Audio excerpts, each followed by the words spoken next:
everyone. This video is a book review about a book that I purchased while on a little book adventure to the thrift store. And the title of this book is 10-Minute Relaxation for Mind and Body.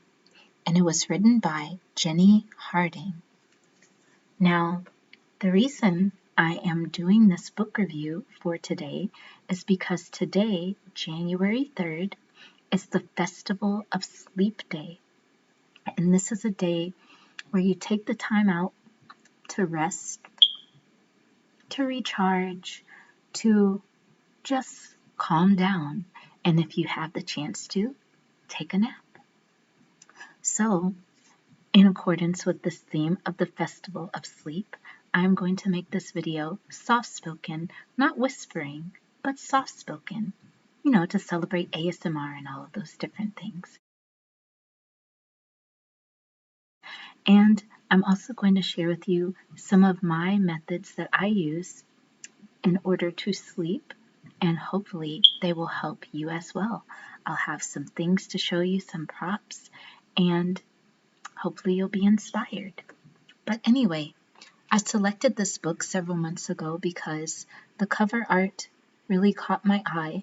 I love seeing photography of beautiful people or beautiful scenery, and I also wanted to learn some methods that I could use in my own personal life.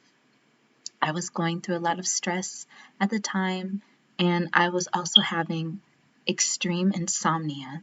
So I think that the methods in here are very sound, and I also learned a lot about getting proper rest and other methods that I hadn't thought about before.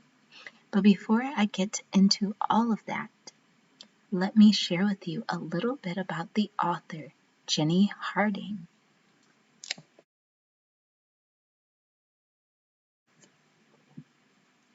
So, Jenny Harding does not have a website. I could not find one. However, there is a short biography about her on watkinspublishing.com. And it says, Jenny Harding, B.A., T.I.D.H.A., M.I.P.T.I., and H.N.C. I don't know what any of those mean. Unless H&C means like head nurse in charge, I don't know. Is a highly respected aromatherapist and lecturer who has written books on topics ranging from essential oils, herbs, and crystals to chakra healing, stress management, and natural beauty. She has been teaching and lecturing on aromatherapy in the UK and internationally for the past 20 years, and currently works for Tisserind as resident aromatherapy expert, head of the Tisserind Academy, and product technical advisor. Her previous titles include Aromatherapy Massage for You, Live Better. Aromatherapy Massage for You, Live Better Aromatherapy, and Live Better Chakra Therapy. And that's all it has to say about her. Now, I did learn a nice amount about aromatherapy in this book, but she covered many, many topics. Some of them I've heard of before, and some of them I had not heard of before. So this book is it's almost 20 years old. It was published in 2004, so next year will be the 20th anniversary of this book, and it was published by Paragon Publishing. How this book is laid out is it talks about the 5 or 6 senses that we possess in ourselves as humans, and it shares with you or the reader some tips that you can use for each of the senses, and near the end of the book it shows how you can combine all of these things together. But before all of that, before we learn about the senses, the author talks about stress. It has a picture of a man and a woman, and they are stressed. I know because I have this stress look sometimes too. It says chapter 1, what is stress? Stress is a state you get into because of the way you react to outside influences like noise, debts, relationships, work, worries, all of which are known as stressors. You may find your reaction to a stressor is mild at first. However, you start to notice effects if the same stressor repeats itself constantly. Now, I was going through this type of stress back to back for a consistent amount of time, for months, almost a year. And what's helped me with my stress is I had an epiphany. One day I was walking down the street worrying about all of the stress I had in my life. And I just thought to myself, why am I stressing? This isn't going to matter in 100 years. All of the things that I'm worried about now, when I die, they won't matter anymore. I can't take this money with me. I can't take these bills with me. I can't take these relationships with me. So I might as well just let it go and stop mentally and physically abusing myself with this stress. Now, it isn't something that's easy to think about, letting go of stress, but if you just do one thing at a time, eventually you will learn how to let it go. So, this next page is interesting. It says stress, a closer look at stress. Understanding how stress affects us is very important and helps us to see how we might learn how to cope with it. Not all stress is bad for us. Some life events do stimulate and excite us in a positive way. If we can convert from stimulation into relaxation and find our inner balance, all is well. When she talks about excitement, I'm still trying to learn more about how in traditional Chinese medicine, overexcitability can cause health issues, or so from what I've come across in reading. And I'm wondering if the stress or the physical response to excitability and extreme stress have the same impact, as if the body can't tell any difference. I wonder if that's what's happening. But it has a picture of a pregnant woman. Although pregnancy may be a very welcome event, it is also life-changing. That is true because, a lot of women go through postpartum and everything. And your body is changing. Your hormones are going everywhere. So in this chapter, she has 2 grids. One grid is showing a healthy response to stress, and the other is showing repeated stress events. So this is the healthy response to stress. It's like normal. You're normal right here. The stress happens. It goes down, and then you recover. This is what happens when you have repeated stress. You don't get that normal balance. It's like, and then down here is burnout. That's what happened to me last year. I was just going through a lot and doing a lot, and I ended up getting sick maybe 2 or 3 times, which is very strange because I never really got sick like that. I didn't catch any colds. I didn't have a sickness where I was just laying in bed. The last time that had happened was possibly 2017, where I was just completely bedridden. I couldn't move. It says, Okay. Why do we have these reactions? The answer lies in our genes. We still have bodies designed to cope with the lifestyle of our primitive ancestors who relied on stimulation, the fight or flight response, to deal with danger. However, we are exposed to stimulation of many different types in the modern world, so fight or flight reactions in our bodies happen too frequently. If we do not allow enough time for recovery, we may show signs of stress. Doctors Hans Selye, 1907 to 1982, one of the pioneers of research into stress and its physiological consequences, said that stress is essentially reflected by the rate of all the wear and tear of life. Your body basically keeps track of this stress. It'll show up in one way, shape, or form. Some people, their stress will show up as like their hair turning completely white. Others, it's they gain a lot of weight. Others, is they lose a lot of weight. Or they start getting sick, or they become irritable. Or their sleep is interrupted. So that's very interesting. So she says, how to get in touch with stress.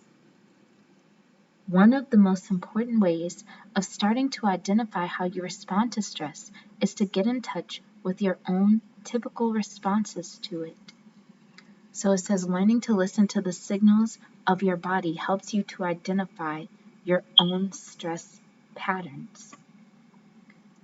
Our reactions to things that stress us will be stored somewhere in the body.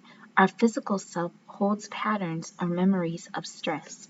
That's what Louise Hay was talking about in her book, Heal Your Body. It's an entire book that shows various diseases and ailments, and each disease and ailment is linked to an emotional or thought pattern. So, for example, one time, or I'm still consistently having trouble with teeth, and teeth represent stability, which is something I've had to fight for consistently for the last several years. So I understand why something was happening to my bones or my skeletal system, because I wasn't having any type of stability in my life. It was as if I would get stable and something would happen. So I had this thought in the back of my mind that even if I prepared a nest egg or something for myself, somebody would come and take it away. So I'm always just storing stuff. You'll also see this same habit with hoarders, like people that may have gone through a lot of conflict or stress in their life where it's just chaos over here and chaos over there. They might turn to hoarding things. They might turn to hoarding food, stuff, money, or they might develop behavioral patterns where they're just consistently trying to organize things or consistently trying to be in control. That is linked to stress as well. How I get in touch with my stress is I know I'm getting stressed when I can feel my veins tightening in my arms, or I can feel that I'm not breathing. Like I feel a tightness in my chest, or I start talking extremely, extremely fast. Sometimes the ends of my fingertips get really, really cold because I'm not circulating anything. I'm just going like this. Sometimes my fist will even go like that, or I'll start pulling on my hair. So these are my physical signs that I am stressed. You may have a different physical sign. So what you should do is anytime you get stressed, take notice of what you're physically doing. What are you saying? What are you doing? Is your walking different? Is your talking different? Do you just start air your arms all over, or are you just rigid like this? It's different for everybody. And when you figure it out, you'll know how to calm yourself down. So in this book, there's an exercise called inner scanning, and you basically sit in a chair. You sit in a position that is comfortable and easy to maintain, and you have to make sure that everything is loose. So as you can see, the guy in this illustration or this photograph, he's wearing loose clothing. Nothing is tight. Nothing is constricted. The blood is allowed to flow through his body. And in your head, you're breathing regularly, and you're taking a journey. You're taking a journey through your body. Now, as you journey, it says, where do you notice any tension? Is it in your legs? Is it in your hands? Is it in your eyes? And then you make a mental note of where these sites are. Then after you do this, you imagine you're dissolving that negativity out of your body. When you have visited all the areas, you're like breathing a warm sensation. You breathe deeply again. You go through it again. So the first scan of your body is where are the areas. Then the next scan is healing those areas. You may need to do 3 to 5 scans just to get everything out, but eventually it'll get out. I would do this exercise when you have time, when you're not busy, or you can do it before a stressful activity or something that triggers you. So if work stresses you out, I would do it right before work or during the middle of lunch break. If you have a busy schedule, I would do it at nighttime before bed. So yeah, she talks about the different types of stress and everything. And you can read this if you get this book. One thing that just like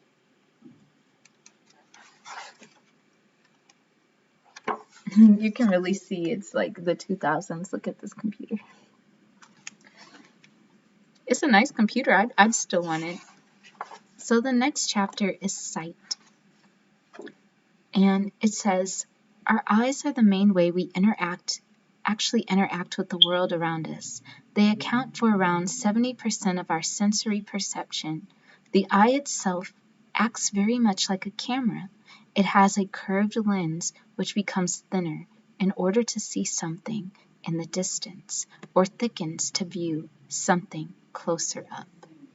Now there are, let me show you. 1 second.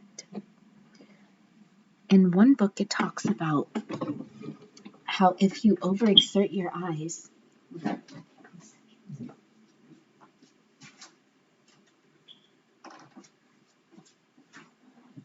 that can lead to too much anger in your life. In the book, The Complete System of Self-Healing, Internal Exercises, there's some eye exercises you can do in order to strengthen your eyes. It says the eyes are the openings to the liver. People who suffer from eye problems usually suffer from liver disorders and vice versa. As anger is a symptom of liver dysfunction in Taoist theory, people who use their eyes too much may become very angry. The internal exercises for the eyes will strengthen both the eyes and the liver and help such serious disorders as cataracts, astigmatism, and nearsightedness, glaucoma, and liver problems. The eyes, specifically their movements, are indicative of an individual's intelligence. People who are clever have larger eye movements and are always exploring their environment. Slow eye movement or a lack of eye movement indicates a repressed level of intelligence, which may also be helped through stimulation of the eyes. Poor blood circulation, indicated by dark circles under the eyes, can also be helped doing the eye exercises. I'm wondering if that's why sometimes a lot of artists that I've noticed will have just emotional outbursts. Maybe because they're using their eyes so much, it's just they're seeing things other people aren't seeing, that they're just depleting themselves. Maybe that's why some of them are driven to drinking. Maybe it's like, I'm hurting the liver with this overexertion of my eyes, and now I'll use this alcohol to continue to hurt my liver. Interesting.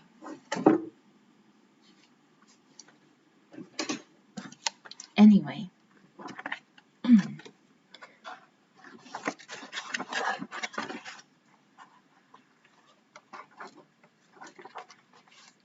it says Sight, a rainbow of colors, and it has beautiful pictures of tulips, one of my favorite flowers. Granny used to grow tulips in the yard for Easter. The colors visible to the human eye, what is called the spectrum, red, orange, yellow, green, blue, indigo, and violet. These colors, and all their variations, attract our attention and have a strong influence on how we feel.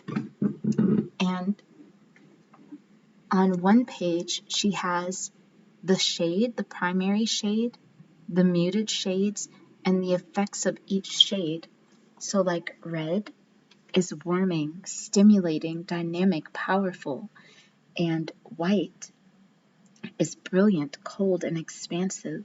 Green is soothing, calming, refreshing, restful. And colors, people's emotions, I feel, can be controlled by colors. That's why you'll have certain places where they'll have only specific colors. Or if you go to a YouTube video and somebody might have like a red thing in the side, it catches your eye. You click on the video. Or if you're trying to find videos where it's like calming piano, you might look for muted colors, because muted colors are almost the relaxed version of the primary color. Personally, that's my definition of it. She also has a colored visualization where you're walking through some type of forest. This looks like lavender, but I'm really not sure. Oh, these are violet and lavender blooms.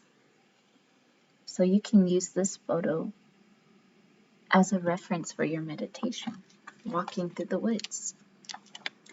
Ever since I've started doing my Psalms again and the devotionals, I've become very calm. Mainly because a lot of the devotionals are making the reader visualize. I read several devotionals before I leave my house, and it literally has calmed me down so much because every single devotional is calming.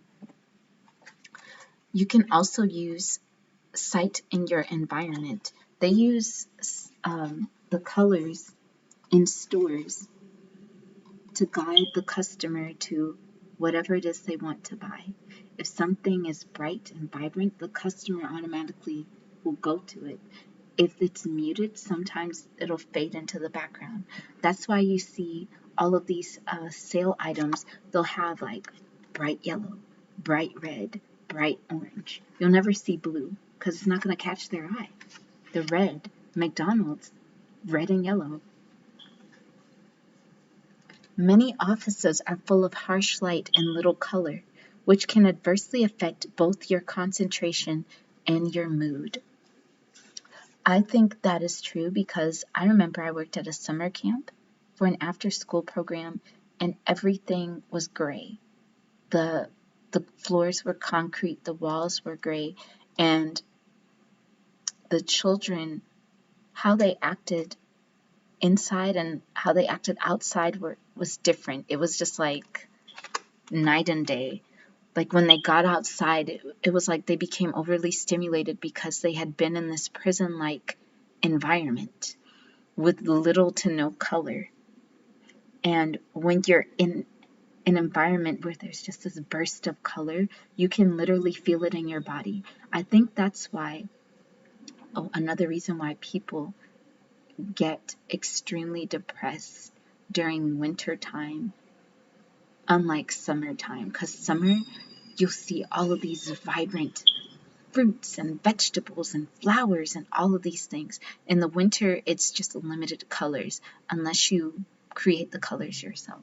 So I think a lot of people, they get so overly stimulated in the summertime, in the warmer months.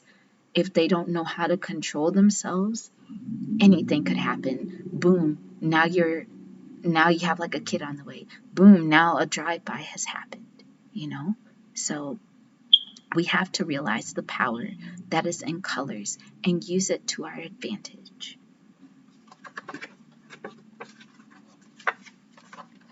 This book also has the eye exercises in there, but not like the complete system of self-healing, which I think is a better guide to the eye exercises. So let's move along. Taste. We need to eat to survive, but we also like to enjoy it. Over the millennia of our evolution, we have grown to like countless flavors and textures in food. Some people will choose the incorrect foods to eat when they are stressed, and some people, when they are stressed, won't give themselves any food at all. So we have to be mindful the foods we are consuming or how much we are consuming when it is related to stress. Sometimes, especially if we're like doing spiritual work, for example, you might be a spiritual practitioner, let's say Wicca or something. You might be a Wiccan and you're performing a ritual with your coven. And after the ritual is performed, you will eat something. You'll eat ale and cakes or something else, like cakes or breads or little snacks.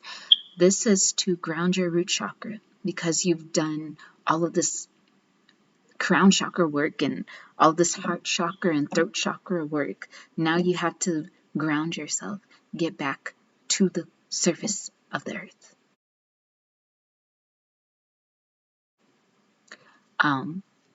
Sometimes, especially if you're studying like Ayurveda, you'll have to eat according to your dosha.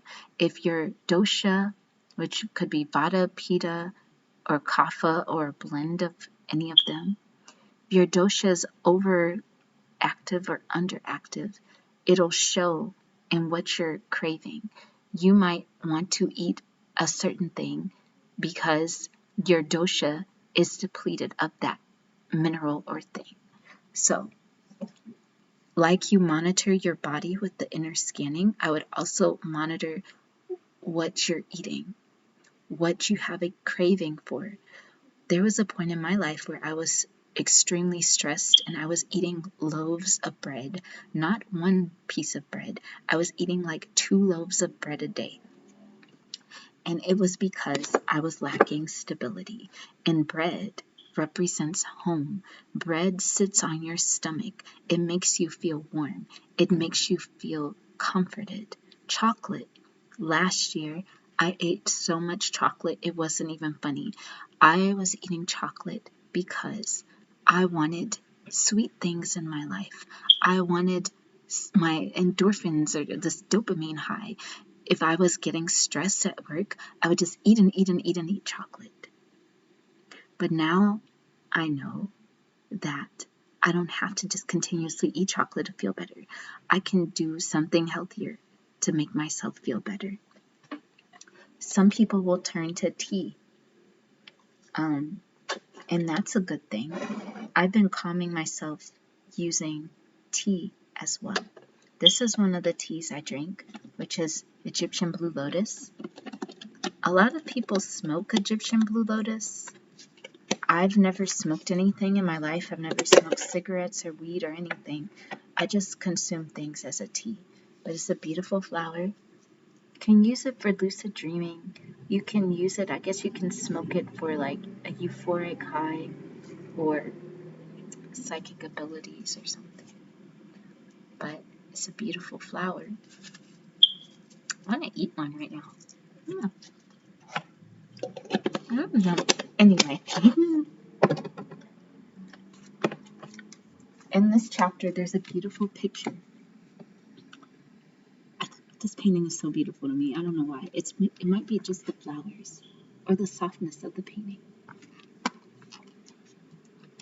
In these times of health-conscious eating and diets, it is perhaps surprising to discover how much the sense of taste has always been celebrated, even worshipped, in countless cultures across the globe. Food has always been used to make statements about power and wealth on a grand scale by kings and rulers, but even those of more simple status make efforts to feast at important life events. To wealthy Romans, food was a source of voluptuous excitement. Their famous banquets were elaborately designed to tickle the senses, and dining was a regular all-night pastime, with hosts competing to outdo each other in the complexity and daring of their dishes.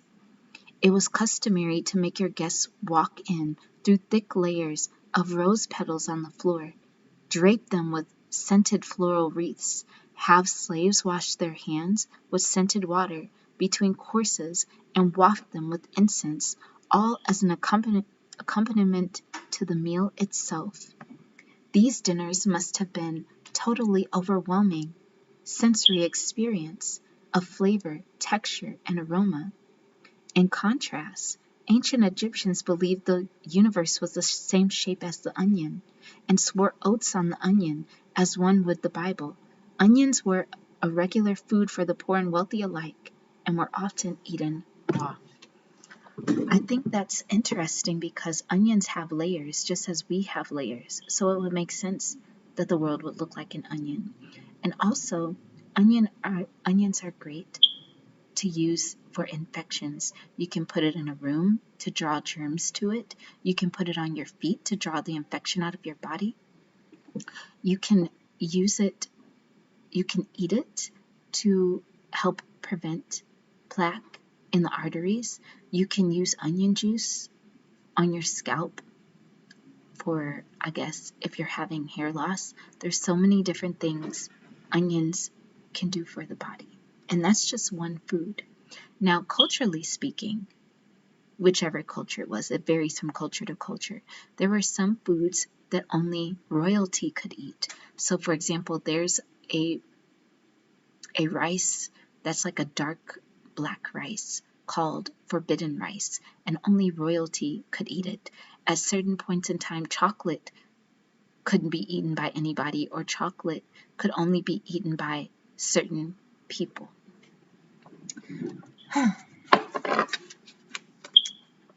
So she shows like food groups like of acid forming foods, alkaline forming foods, and buffer foods.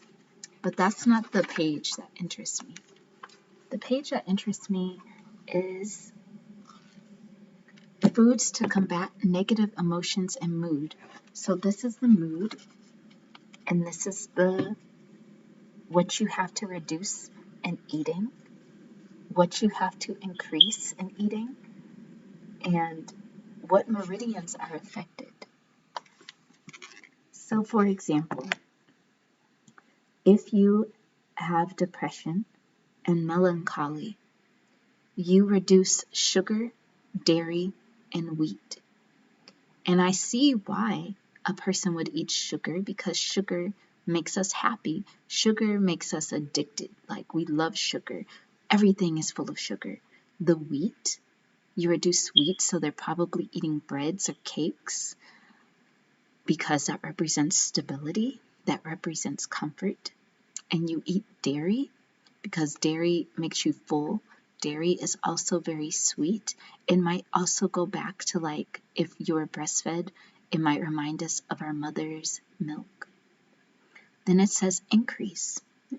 So after you reduce the sugar, dairy, and wheat, you increase beans, fish, meat, and rice.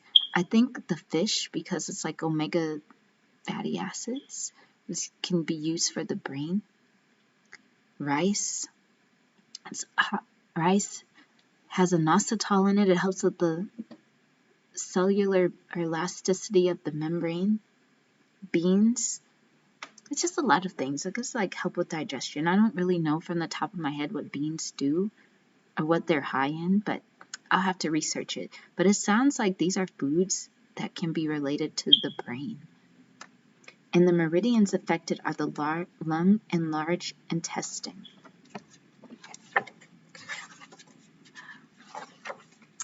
Then it just goes, because I'm not trying to make this video too long, it just goes through the other senses: smell, touch, hearing, active listening. The last chapter is about intuition. So if you'd like to get this book, I would highly recommend it if you want to go into more details, because obviously I cannot. It'll make this video too long. But I wanted to share some of the things I do in order to relax. So one thing I do is I like smelling things. Because the author is an aromatherapist, she knows which oils and stuff to use for the aromatherapy. This one is lavender. It's a lavender essential oil. You can either smell the lavender, or you can drop it in your bathtub if you have any essential oils, or you can put it on certain acupressure points on your body. One thing that I love to do is smells that I like to relax. So this smell right here is the creamy cocoa butter my boss made. I love it. I love the smell of cocoa butter.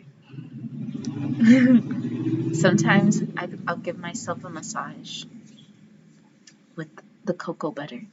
I don't just do it with cocoa butter. I do it with black castor oil and shea butter. Like, those are some smells that really help me to relax. Another thing I do is self-massage. One of the massages in this book that really caught my eye was a massage that I did on other people. It was like fingers. I used to do this when I had like ex-boyfriends. Like, if I was massaging the boyfriend's hand, I'd massage in the middle, I'd massage in the palm, and then I would go for each finger. I would like shake this, shake that, and go all the way down. But I didn't know this book had the exact same massage. I didn't realize that. I just knew that in, our fingers and our toes, there were acupressure points that would go to all different parts of the body. You could make yourself feel revitalized and youthful if you just work those points. You can go back to reflexology and different things, but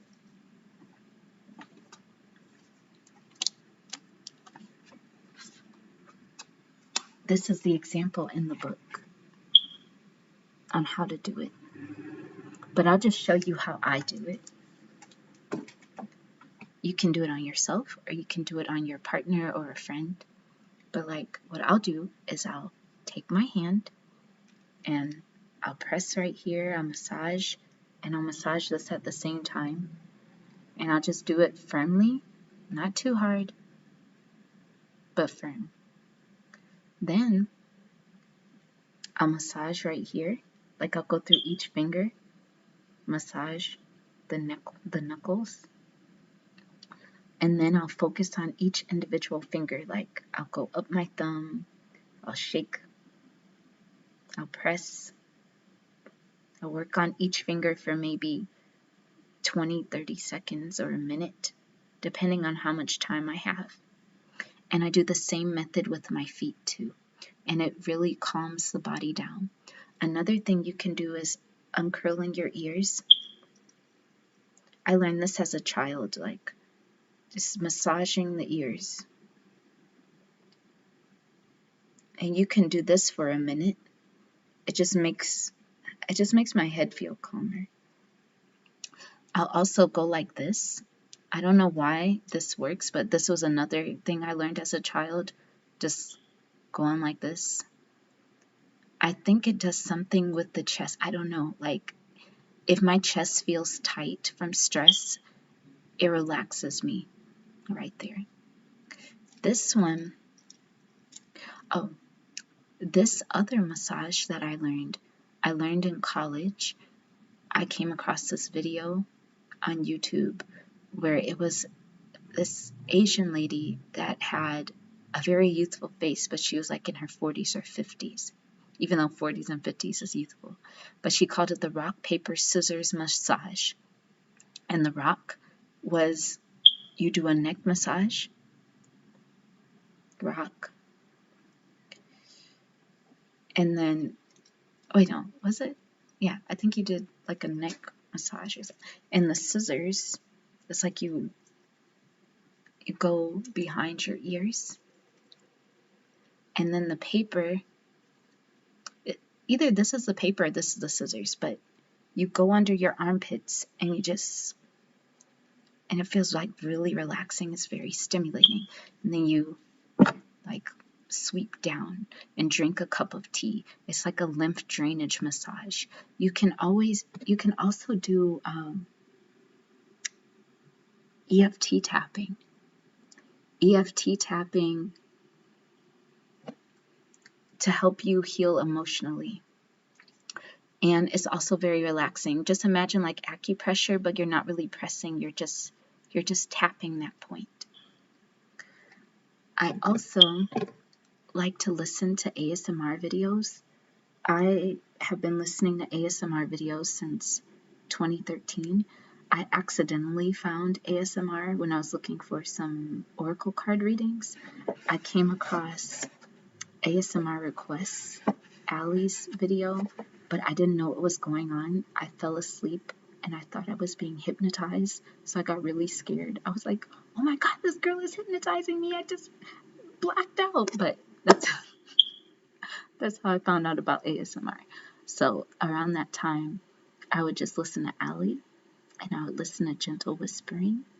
And so right now, I listen to like a plethora of different people. Still listen to gentle whispering, Allie, or ASMR requests, some of her old videos, ASMR Latte, Joni.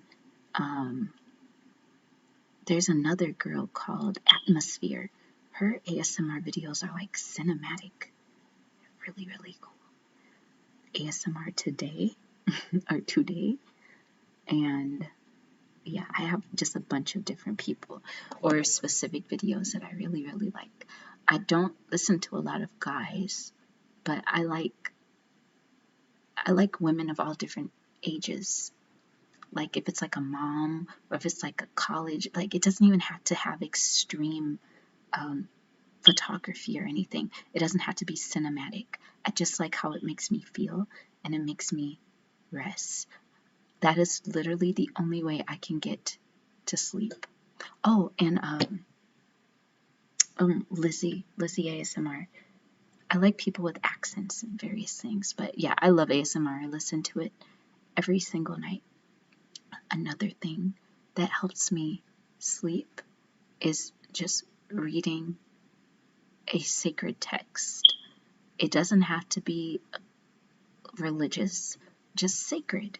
It could be from Christianity, it could be from Buddhism, it can be from Hinduism. I really don't care. Like, reading it calms me down. Reading the Psalms has calmed me down as well. Having a routine. Some people, they don't get relaxed because they don't have a routine. They're still worried about certain things. They're trying to tie loose ends, and it's causing them stress. Watching the food you eat before bed. Putting Epsom salt in your bath. There's so many different ways you can relax. Me, how I relax out and about, because I catch, the bus and everything, and there's just all this noise. I'll just put in my headphones and I will listen to either subliminals, ASMR, Well, I'll listen to the ASMR near the end of the day because I don't want to be sleepy at work. But I'll listen to just like soft piano music or church music because it reminds me of my childhood. But yeah, that's all I have to say for now. I hope you all enjoyed this video. I wish I could go into more detail about this book, but I don't want to make this video too long. So talk to you all later, everyone. Bye bye.